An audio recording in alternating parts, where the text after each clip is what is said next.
2022.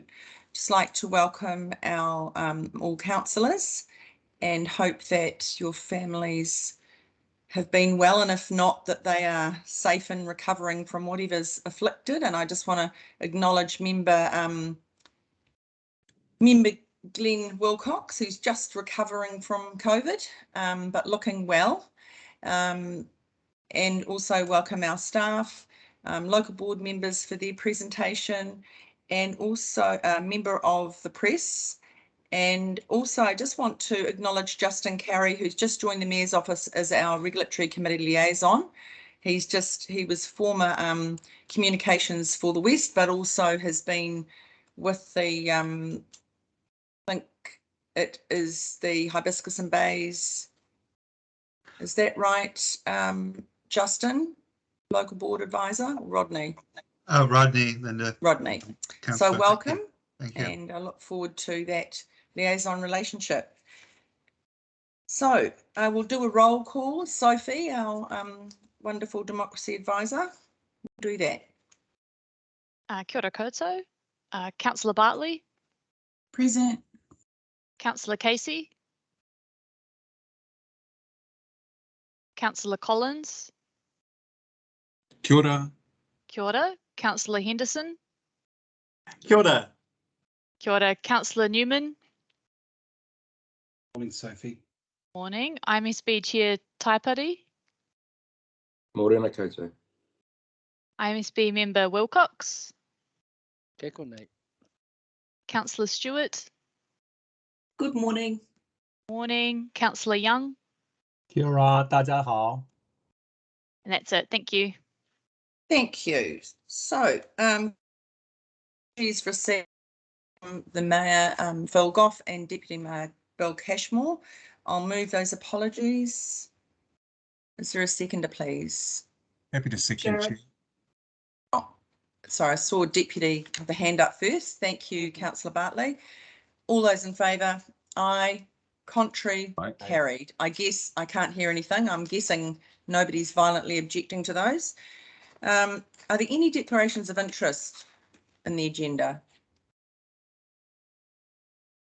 3-second rule. We're taking on Councillor Filipina's process. None. Confirmation of the minutes for the 8th of February, open and confidential. I'll move that they're a true and correct record. Is there a seconder, please? Member Wilcox. Any discussion? I'll put that. All those in favour? Aye. Aye. Contrary? Carried. Thank you. There have been no petitions brought to my attention. No requests from public input. There is some local board input, and there was actually a request by the Ōrākei Local Board. I don't have that in front of me, Sophie, but the Ōrākei Local Board wanted to talk about allowing local boards to be present at pre-application resource consent meetings and also get the minutes of those meetings. However, that was declined under understanding orders because they'd already presented to the governing body and that had been decided that that was a no. And so understanding orders, you can't repeat that. It's already been presented and decided on. So that was declined. So we now have local board input, and thank you very much Kaipātiki Local Board, Devonport-Takapuna Local Board and Hibiscus Bays Local Board.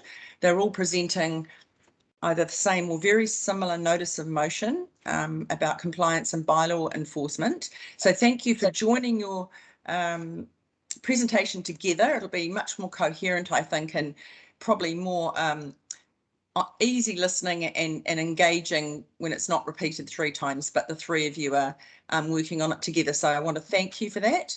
And you do have a PowerPoint. I just want first to note that one, I haven't seen now your new, I've looked at the presentation you sent yesterday and it didn't have anything about freedom camping in it. So I'm hoping there'll be no straying into that. The freedom camping and vehicles bylaw proposal has another process, so there's no space here for that because you'll have plenty of opportunity to feed back to the panel at the appointed time.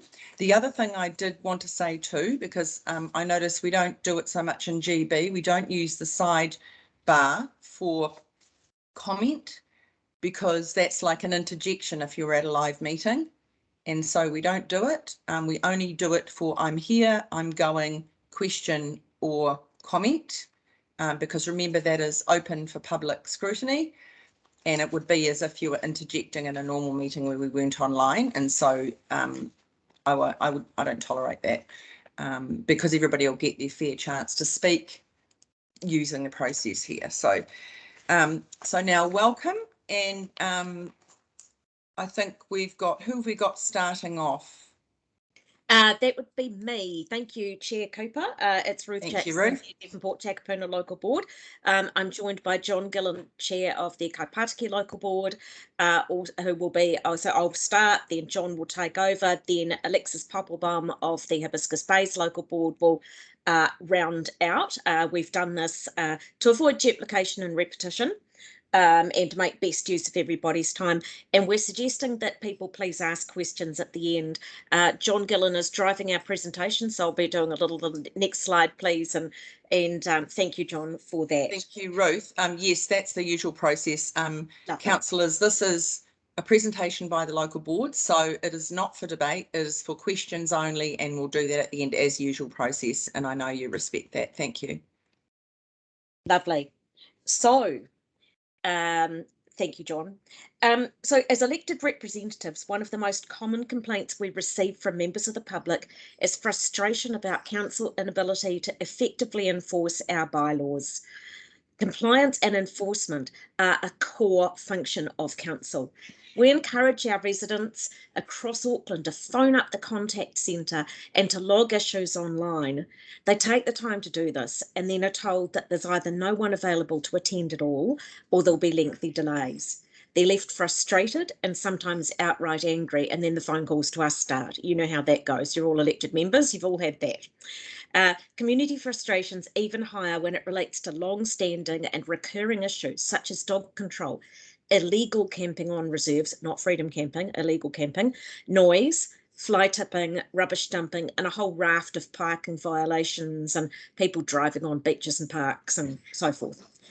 We have a shortage of compliance staff across Auckland, which must be urgently addressed. Many of our compliance staff face impossibly large geographic areas that they have to cover. Sheer travel time is a significant obstacle to efficiency.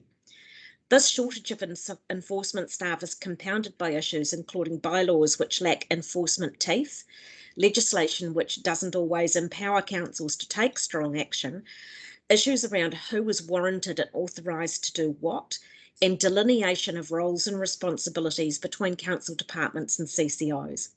Senior staff have told me there's a backlog of 1,600 to 1,700 outstanding compliance issues in our area alone, and the reality is that most of those will never be attended to. Compliance staff are overwhelmed by this workload and struggling. We are seriously concerned for their welfare. Next slide, please. Thank you, John. Lack of enforcement encourages people to break the rules. They know they can get away with it, so they do. Our residents ask why bother having bylaws if they're not enforced, which is a pretty reasonable question which deserves an answer. Over this past summer, years of simmering frustration about lack of swift and effective enforcement has come to a head with an onslaught of illegal camping, not freedom camping, illegal camping in tents on our reserves and parks across northern beaches all the way from Devonport right up through Whangaparāoa Peninsula and beyond. This is not about that, but that absolutely served to highlight when people were complaining and trying to get action, they were told there's no one available, nobody can come, we can't help you, we simply can't help you. It highlighted a wider issue across a whole range of things. This isn't a local thing, this is regional. When I brought this up at a recent chairs forum, every single chair and loads of board members from all over Auckland all have examples of things in their area where they're just not able to get action and things done on compliance issues. I stress this is not a criticism of staff. This is an organisational issue. We want to support our staff. We are not criticising them. It's also not just about illegal camping or about one or two selected and small issues. This is about compliance across the entire range of Auckland City's bylaws and our ability to effectively enforce them all. This affects all our residents across the city, not just a few in selected areas. This is not new. This has been going on for years, that we have had delays and a growing list of things that we simply can't attend to for funding and resourcing issues. On the back of that, our three boards did notices of motion in February, a part of which included to address this, and part of that included coming to speak with you today and strongly advocate for action to do a review, look at the issues. Alexis is going to look at more at those actions and solutions later in the presentation. I'm now going to pass on to John Gillen, who is going to talk a little bit more about some examples of some things. This is not a complete list, but John, over to you. Thank you very much, Ruth, and thank you, Madam Chair, and to the committee for making the time for us to present to you today. I'm going to run through some examples of why we each felt the need to put forward notices of motion and raise these matters with you today, and this is not an exhaustive list. The first is sedimentation. This is a widespread issue of sedimentation running into rivers, streams, roads, stormwater systems. Some local boards have tried funding small site ambassador programs, which have had some success when the spotlight is shone on development sites, but these are unsustainable for local boards to fund and not really the role of local boards to fund. The first picture here should be familiar to you of major sediment runoff at Okura Long Bay. This was a significant and extreme example. But what is happening on a daily basis across Auckland is shown in this next picture to the right there, where we have sedimentation in a newly restored stream running through private property in Beach Haven. There were two separate developments that affected this stream, resulting in the death of a number of eels and some very distraught neighbours. We also have dog control. As this committee is well aware, dogs are a contentious subject, but where we have very detailed dog rules in place affecting a large number of areas, we also need to ensure that these rules are adequately enforced and dog incidents are followed up on. There was one recent case in Birkenhead where 16 separate neighbours had complained about at least 27 incidents regarding 4 dogs living on one property that would regularly escape and terrorise the neighbours. One lady was attacked, one small dog was killed, and when one dog was euthanised, it was quickly replaced and the incidents continued. There have been 2 other recent examples in my area of wandering dogs killing cats, yet it seems to be very difficult for animal management to act and enforce for a number of reasons. Then, of course, there are many incidents of dogs off leash when they should be on leash, in playground areas or on sports fields when they shouldn't be, yet there's very little enforcement or consequences to this. Fly tipping, here are a couple of examples of illegal dumping. One is in Glenfield Cemetery, the other in a rural area, and we'll all have seen incidents such as that. Nuisance properties. This is a site next door to Downing Street Domain in Glenfield that has been used as a rubbish dump by occupants for many years, with rubbish flying onto the reserve and neighbours. The rubbish is so extensive it can be seen on Google Maps. There have been many complaints to council from neighbours over the last 4 to 5 years. After it was featured in our notice of motion, stuff.co.nz did an article on it, revealing that council's finally taking the onus to court. I'll come back to this example a little later. Here we have an example of cars stuck in the mud at Shoal Bay near Bayswater. There have been a number of incidents of illegal driving in this important SEA area, which is home to godwits and other shorebirds, but there doesn't appear to have been any enforcement or follow-up. We also have a picture here of cars parking at Milford Reserve. In this instance, there were 67 cars parked illegally on the reserve, which of course creates many safety issues. This was the worst of multiple incidents of parking on reserves. And camping, we come to the first of our illegal camping examples. Over the summer period, there was a large increase in camping reserves across the North Shore. And I need to stress that these are not homeless people, but organised groups of holiday makers. This first example is from Browns Bay, and I'm going to read an excerpt from the Hibiscus and Bay's Notice of Motion. While many were quiet campers, others brazenly drove and parked multiple vehicles over the reserve, had noise complaints laid throughout the night, had multiple public safety and nuisance bylaw complaints, and left unsanitary and hazardous waste in the area.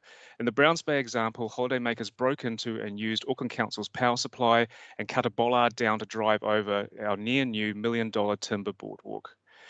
So 2 problems that Hibiscus and Bays have found is that the call centre that was fielding many complaints from the public were providing incorrect information to the public. And when the compliance officers attended, they were under-resourced for the volume of issues. The next example is in the Kaipatiki area at Hinamoa Park at the end of Birkenhead Point. A large group illegally camped there from the 24th of December through to the 10th of January, during which there were many complaints but little action from council. And there were also further instances in the park after this. This is what one resident said. My family and I spent our entire Christmas holidays sleep deprived due to the music and antisocial behaviour of these people. Our children could not use the playground, walk the dog or enjoy the beach there. Other families could not use the public barbecue. These people set up a tent over it, so it was only for them. No visitors could use the park properly during this time. The music went to all hours of the morning, every single night for weeks. Our children were crying at night due to the noise and the sleep deprivation. We had to pack up and go and stay with another family in another suburb in the end to get sleep. Driven out of our own home. I called council and police so much, but nothing changed.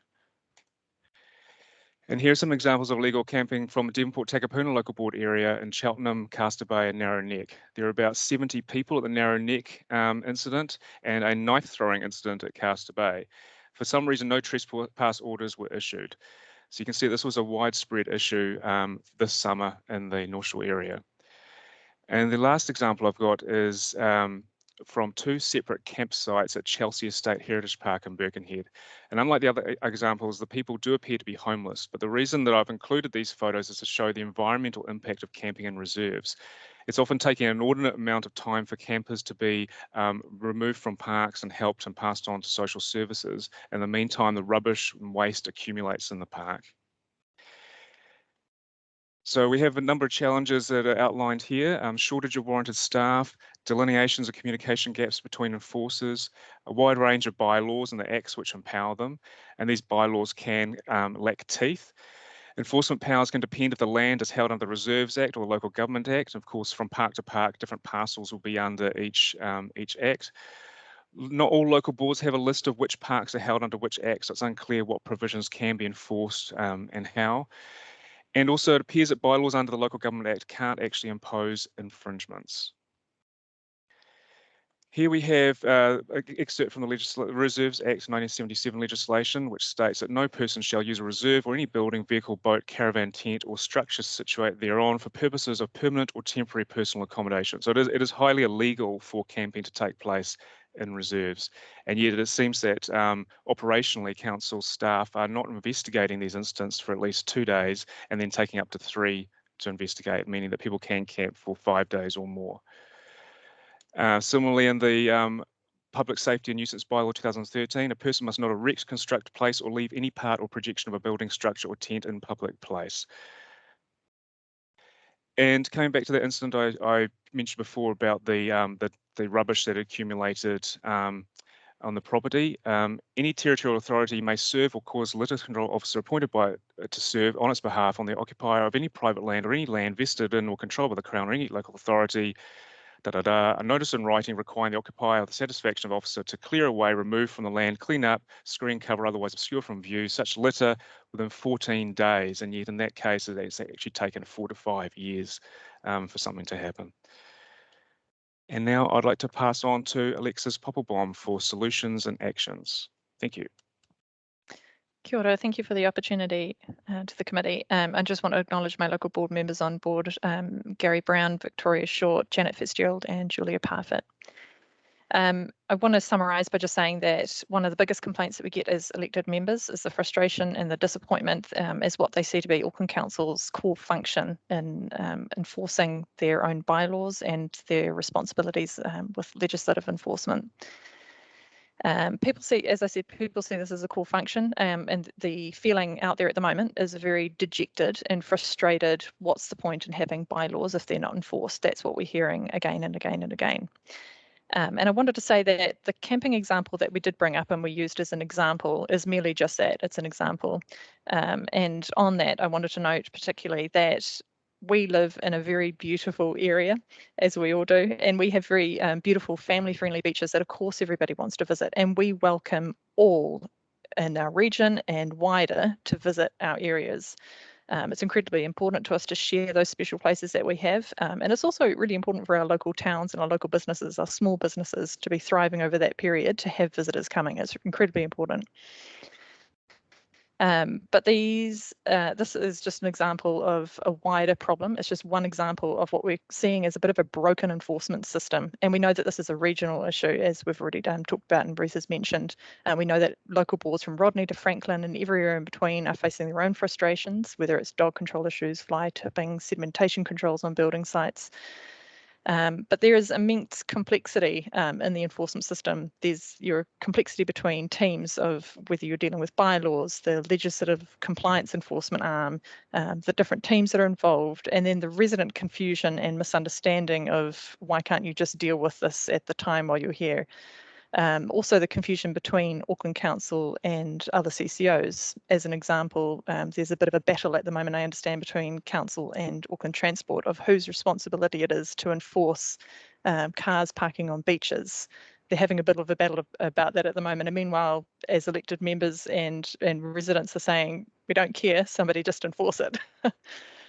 And I also just want to reiterate that in our experience, particularly over the summer, how fantastic the staff have been in both compliance teams and in community facilities. Excuse me. Everybody that I know my colleagues encountered throughout their time went above and beyond, and they were merely just running on an absolute skeleton staff on their own admission throughout the year, and particularly over that summer. We're beyond that. There was just a couple of them for the entire region, and they were doing a fantastic job under the circumstances. Next slide, please, John. We're aware that some additional staff have been approved for the Targeted Initiatives Compliance Team, which is a great start, but we know that there is a real need for some immediate resource to support compliance activity broader. I know that I could talk about a number of examples where we see opportunities to enhance the compliance response. But I think the key thing here is that while we could come up with suggestions like more shift works and greater numbers over the summer period, utilising what we had previously that was funded by MB, some kind of summer student interns that were doing a more educative approach over summertime. I think that that's really key to having a review that's an organisational wide review to include CCOs too, because it's complex, the entire system and the teams involved, and to find where the issues are, but then also to find where the opportunities exist. There is immense opportunity.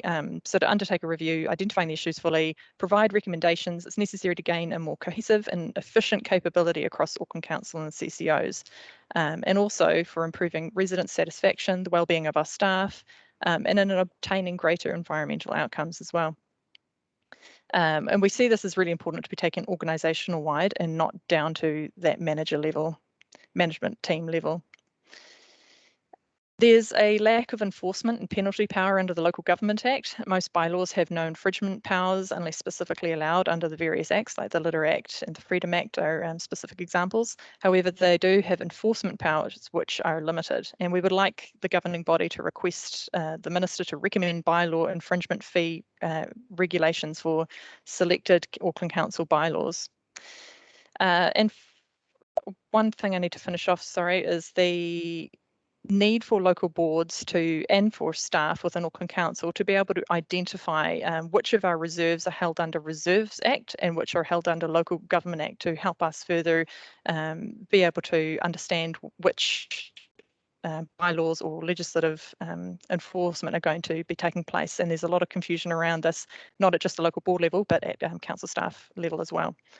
And finally, I'd just like to finish on the acknowledgement that COVID-19 obviously has and continues to be the most challenging few years that Auckland Council has ever faced. And we fully appreciate the financial constraints that Auckland Council is in. Finding further resources to undertake a review of compliance enforcement and to equip our teams and staff to be able to respond to matters will be an initial challenge. But we do see there to be substantial cost savings longer term, though, when the service can be operated more efficiently, and particularly in cost recovery with fines issued. And again, not to mention the further benefits of staff wellbeing, as well as environmental outcomes too. So thank you very much for your time, and I will now take it back to the chair. Thank you. Thank you, Alexis, Ruth and John. Yeah, there's a lot to say about that. And I mean, honestly, a lot of that is very shocking.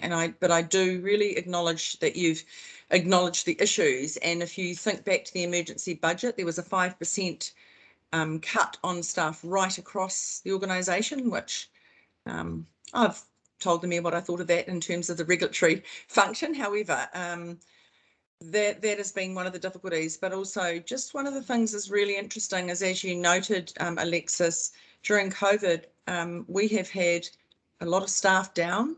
We've had some staff, because of the mandates, have had to leave, especially in our animal management area. So it has been very difficult. But what I'm going to do first is, councillors, if you have any questions, if you can use the raise hand function, because I've learned now that if you look at all the participant list, it puts the hands up next to it and even in order. So I have first, it's not showing. So Councillor Newman, Casey, and then Bartley in that order. Thank you, Chair, and thank you to the local board for the presentations. I think they're reasonable. I think that the issues that you've articulated are quite fair, actually. Two things, I guess. Because certainly the enforcement starts primarily, first and foremost, with the statutory function of local government bylaws that we have to enforce.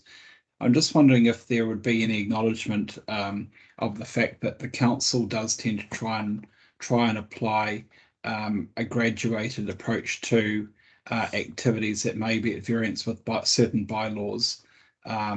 So not all bylaws are necessarily enforced equally. And secondly, we're aware that there are some bylaws where, in effect, council has signed up to bylaws that are not enforceable, such as the equality bylaw, where we don't have, for example, powers of entry in order to act against people who are breaching those bylaws within their own home. So you're aware of that?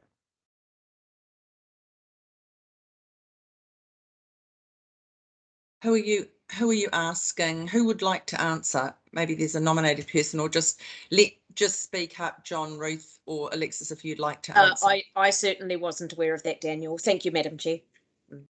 Thank you. I guess the point that I'd raise is I accept the proposition that the council needs to be very much into the space of enforcement, but some of these bylaws, it's not binary, they are graduated, and there are other bylaws obviously that stipulate a way in which Aucklanders will act, but there isn't necessarily an easy enforcement provision for that bylaw when there is a breach. Yeah, that's been something that we've highlighted, that some of the bylaws do lack those teeth. And we do support in principle that, I hope I'm speaking for everybody here, the principle of taking an educative approach and taking did you know that these were the rules, and giving the people that opportunity to fix whatever it is voluntarily by, say, packing up their tent and going, or taking their car off a reserve and parking it in a properly legitimate parking place. But failing that, if education doesn't work, then enforcement's the next thing. But I know council prefers to educate first rather than, come down with the heavy hammer of enforcement right at the first. And that's a great approach. Works for some people, doesn't work for others. And if people don't respond to education, then we need to enforce. And the bylaws they all need to have some sort of teeth. There's no point having a bunch of rules if you can't do anything about it. Ruth, sorry, you're straying into repeating repeating your presentation. So I'm going to thank you, but I know you're very passionate about it, and I think we all are. So I acknowledge that. So next is Councillor Casey, Bartley, then Member Wilcox. Oh, I'll put my hand down. Oh, you put your hand down? Yeah, thanks, Linda. I've got one question for Ruth and two questions for John of clarification. The first one is, Ruth, one of the things that you mentioned quite shocked me, and that was, you said, and it was quite quick, so I'll ask you to repeat it. You said that a senior staff member told you there were 1,600 something complaints in our area alone. What was the something that I missed? 1,600 to 1,700 backlog of compliance complaints in our area, most of which in reality, you know, they're willing to attend to them, but they don't have the practical means to attend to them. Many of them. Thank you. John, 2 questions of clarification for you. And again, it was simply, I need to know more. For animal management, they have a target for serious incidents. That's, you know, serious aggression incidents of turning up to once the complaint is made within 60 minutes. Now, you were talking about an incident involving 4 dogs with I think the same incident, a dog being killed. Are you saying that that did not happen in this case? Because they have animal management have an amazing track record for dealing with serious incidents, and to my knowledge, they've never not responded to a serious incident, and we get regular updates on that. So can you just tell me what the issue was there? You said something about animal management failing to respond. So just to clarify, animal management did respond, but they don't seem to have been able to act fully. So we ended up with 16 neighbours. This is over a period of about 9 months, 16 neighbours complaining. There were 27, at least 27 incidents that were reported. And yes, when the lady was attacked, the dog was seized and euthanized, and the property itself, the people there just replaced it with another dog, and who also continue to terrorize the neighborhood as well. So they are acting, but it seems that they have their hands tied a bit as to when they can act. They can't accept, I believe they can't accept evidence from the witnesses. It has to be from the actual victims, or and that they are not necessarily asking for sworn testimony. And of course, under the law, if they get 3 instances of sworn testimony, then they're able to enter the property and seize the dog. But if they're just asking for normal statements, then that doesn't apply. So I think with animal management, there's actually a bit more to it than what there is for some of these other compliance issues. And I'm happy to take that up with you after. Just to note, in this particular instance, the 4 dogs and that those people have moved on. So, but that was a live issue up to just a couple of weeks ago.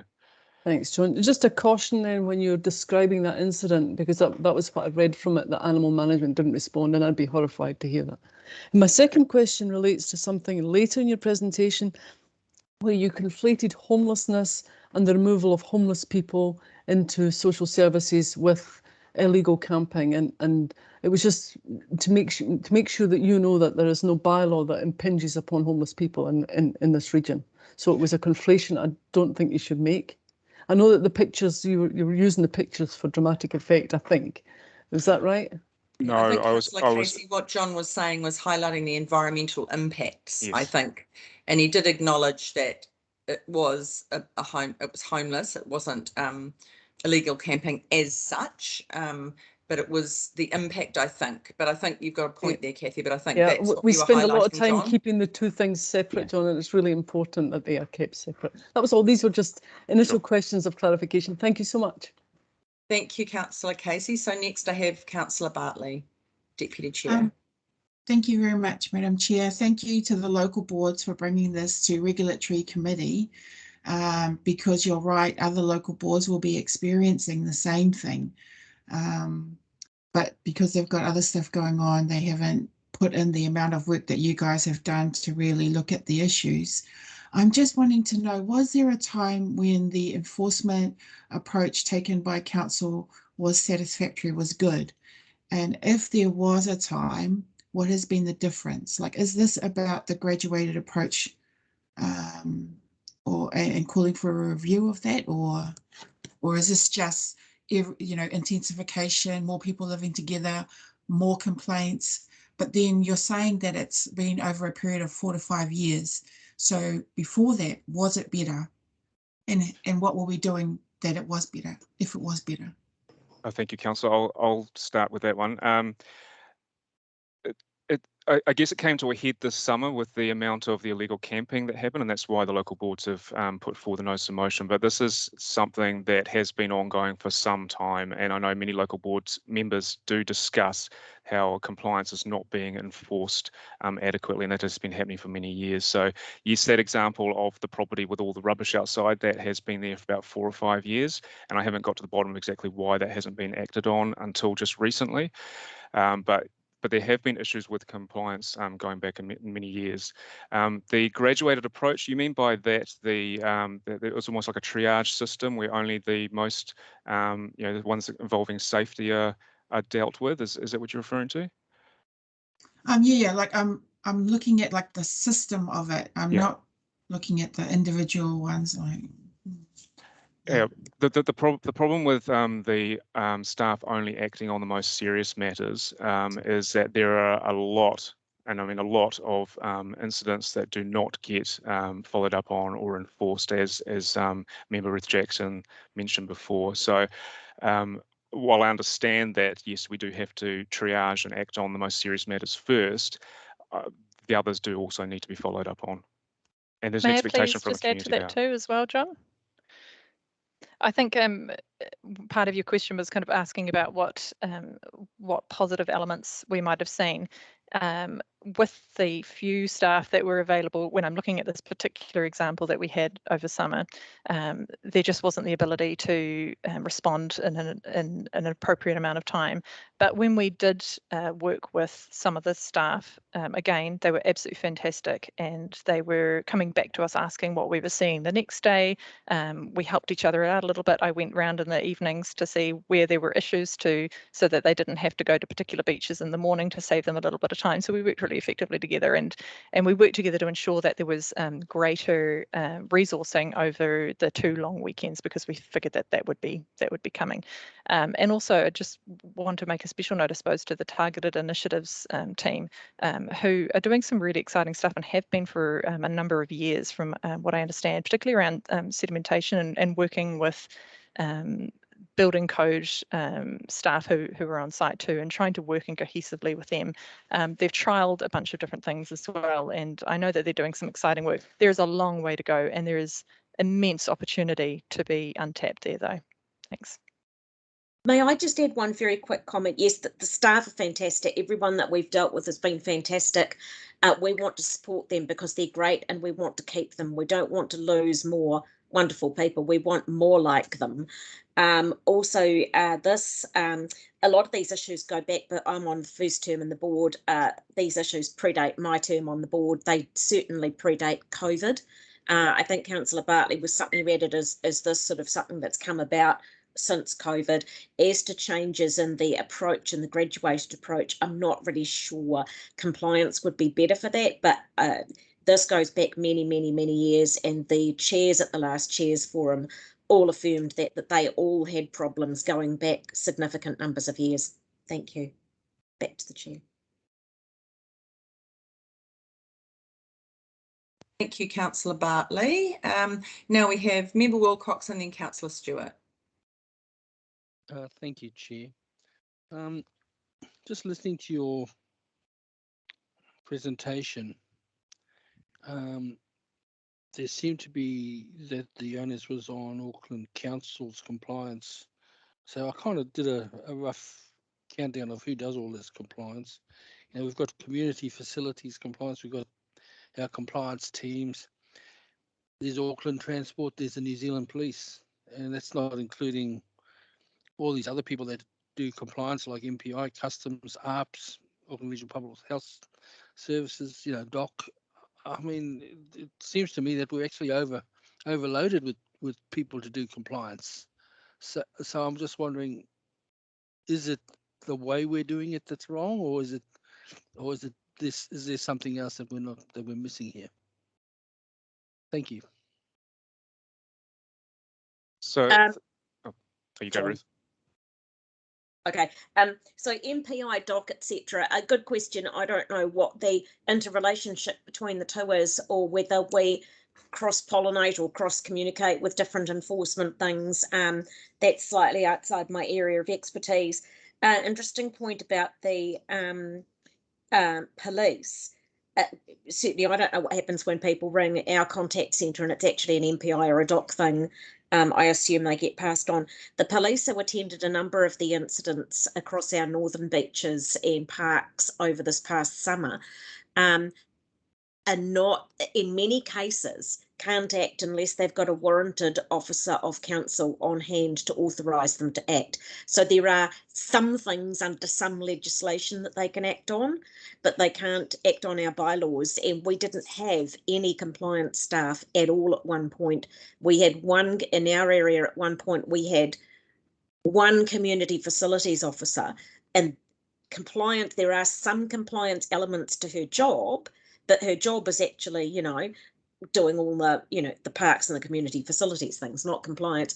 And she was covering for a week, and then someone else was covering for a week, and we seemed to have sort of, you know, one person at a time, which is you know, created a really overwhelming and difficult situation for them. But the police were telling, you know, on hand, standing right in front of me after the knife throwing incident, who went and warned the woman about the knife throwing, but couldn't enforce anything else unless I could get a council officer on hand.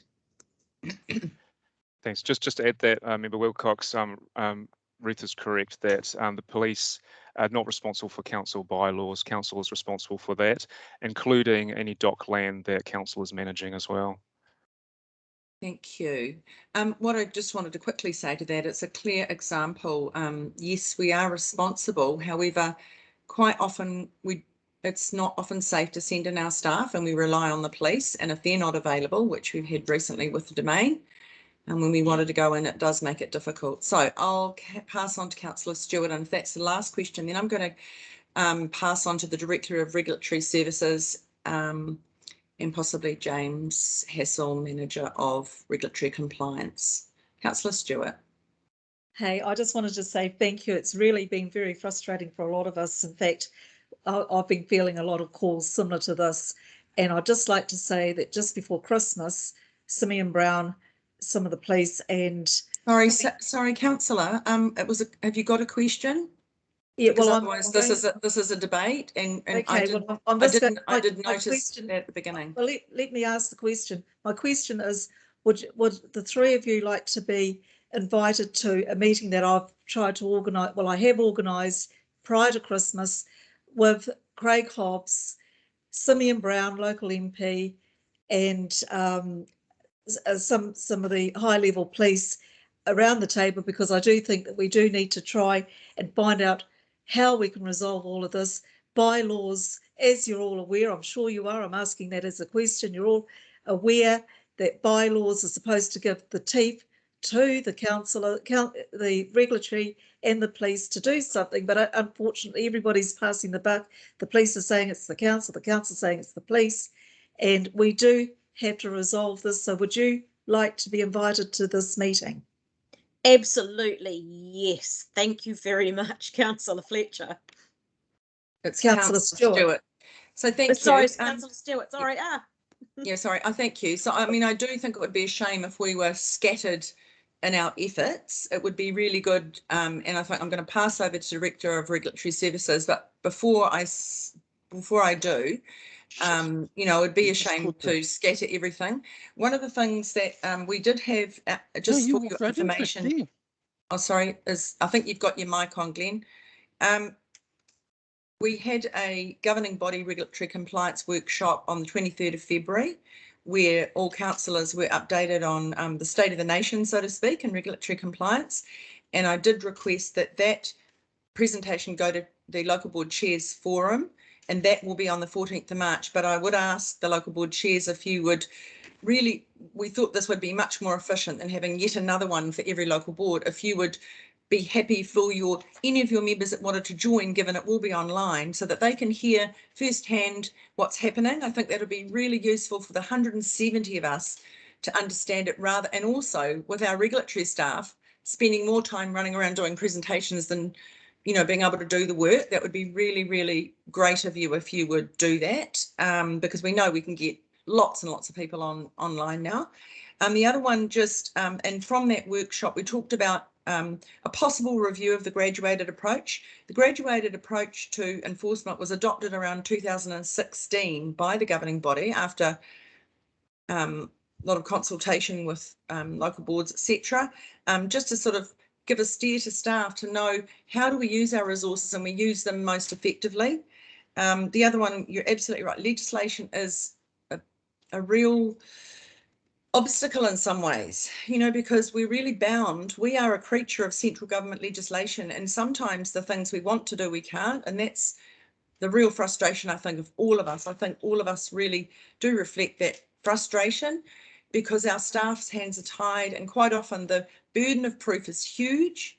And basically it goes from, you know, you can infringe something on some legislation, and the other end of the spectrum is you've got to take people to court, and the burden of proof is on council, and it is a really difficult thing. And I know our staff get frustrated too. So I'm going to hand over to Craig Hobbs to make some commentary and information. Thanks, Craig. Thank you, Chair. Kia ora koutou, and thanks very much to the local board members for the presentation.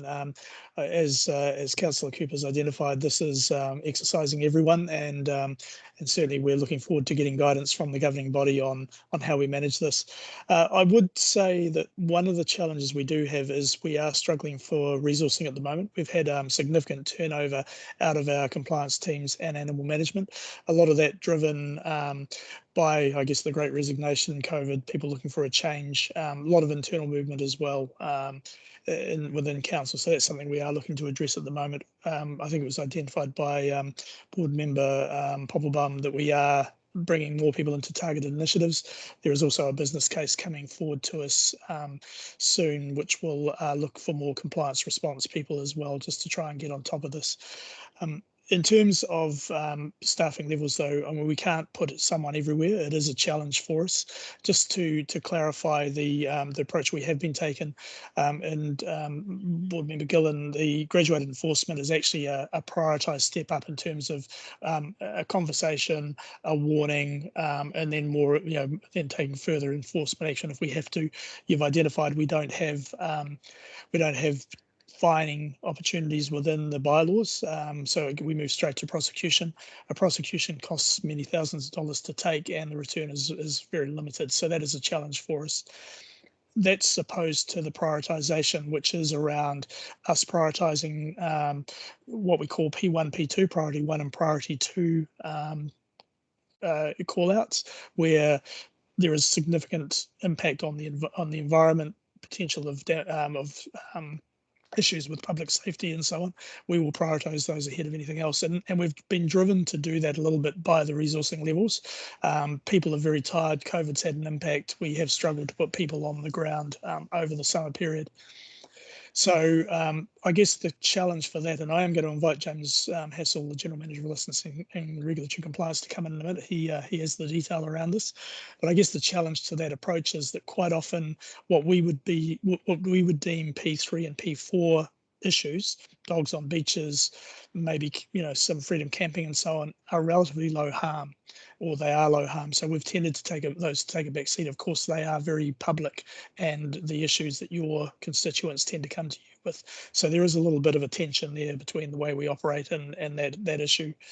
I think the other thing that I would talk about is the camping on beaches. This year did take us by surprise.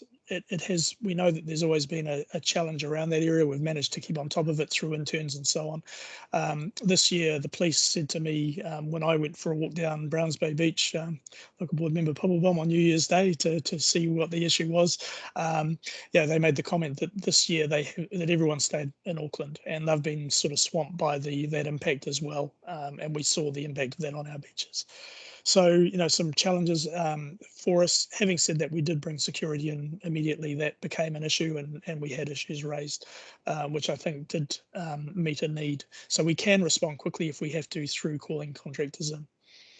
I think the other thing I would say about the prioritised enforcement, and you'll get this information on Monday, or the prioritisation of call-outs, is that to date over the summer period we've been trialling this methodology, and we've only had 3.7% of our RFSs complained about the fact that we haven't closed things out. So the numbers basically is we had 2,054 requests for services, which we closed out without actually attending to that call out. We only had 76 complaints. Now I know complaints, not everyone complains, but I guess again to us it gives us some validation that the approach is not too bad. So having given you that information, I'm going to invite James Hassel to come in perhaps and speak to anything else that he feels I've missed, or to some of the detail. James. Wow, that was quite comprehensive, Craig. Perhaps there are just a couple of points that I'd make in addition. The idea of prioritising our efforts isn't just something which council does. It's something which all agencies that are involved in enforcement do to ensure that they're targeting their efforts and their resources in the best possible way. Councillor Newman spoke about the graduated enforcement model. There are two parts to that. One is graduated enforcement, which is educating first and slowly moving up the scale to a full-blown prosecution right at the top. The other part is our prioritisation risk matrix, where we focus on high risk, high harm first and lower risk, lower harm second. I do want to assure the local board members, however, that it's not that bylaws matters simply fall off the bottom. That's not at all what happens. You saw during the Christmas break that when we had and we were cognizant of a particular issue coming together around bylaws issues like the camping on beaches, we did bring in a whole lot of resource to try and address that.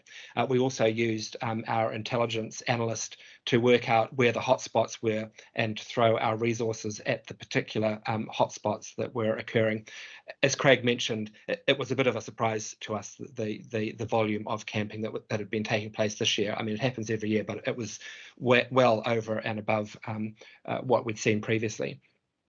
That perhaps says that when people do complain, we do take note of it, even if we might not go out and respond immediately, but it does help inform an intelligent-led response to what we do. Second point I'll make is that we are in extenuating circumstances at the moment. We all know about COVID.